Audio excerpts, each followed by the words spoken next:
আসসালামু আলাইকুম, দেখছেন পথিক টিভি সংবাদ। স্ত্রীর সেবায় 10 বছর পর কোমা থেকে ফিরলেন স্বামী।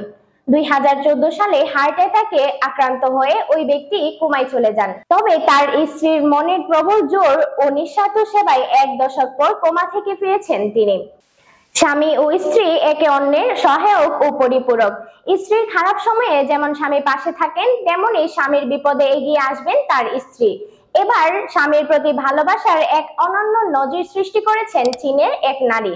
সাউথ চায়না মর্নিং পোস্ট এক প্রতিবেদনে জানানো হয়, চীনের আনহুই প্রদেশের এক নারী প্রবল মনের জোর ও নিঃস্বার্থ সেবায় 10 বছর পর কোমা থেকে তার স্বামীকে ফিরিয়ে এনেছেন। 2014 সালে হার্ট অ্যাটাকে আক্রান্ত হয়ে ওই ব্যক্তি কোমায় চলে যান। তবে তার স্ত্রী সাং হুংসিয়ার বিশ্বাস ছিল তার জীবনসঙ্গী একদিন স্বাভাবিক জীবনে ফিরে আসবেন। এই দম্পতির একটি আবেগঘন ভিডিও চীনের সামাজিক মাধ্যমে ছড়িয়ে পড়েছে। সেখানে দেখা যায় জেগে ওঠা স্বামীর পাশে বিছানায় বসে আছেন সান হুনসিয়া।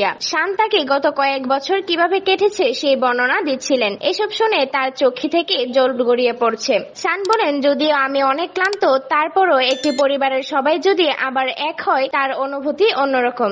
তিনি জানান, 2 সন্তানের চিন্তাই তাকে শক্তি জুগিয়েছে, ভেঙে পড়তে দেয়নি। পাশাপাশি তিনি সন্তানদের জন্য সুন্দর একটি উদাহরণও তৈরি করতে চেয়েছিলেন। শানের 84 বছর বয়সী শ্বশুর বৌমার প্রতি কৃতজ্ঞতা প্রকাশ করেছেন। এই ঘটনার পর সামাজিক যোগাযোগ মাধ্যমে প্রশংসায় ভাসছেন সান হুনসিয়া। অনেকে তার প্রতি ভালোবাসা লিখেছেন, এটা সত্যিকারের ভালোবাসা।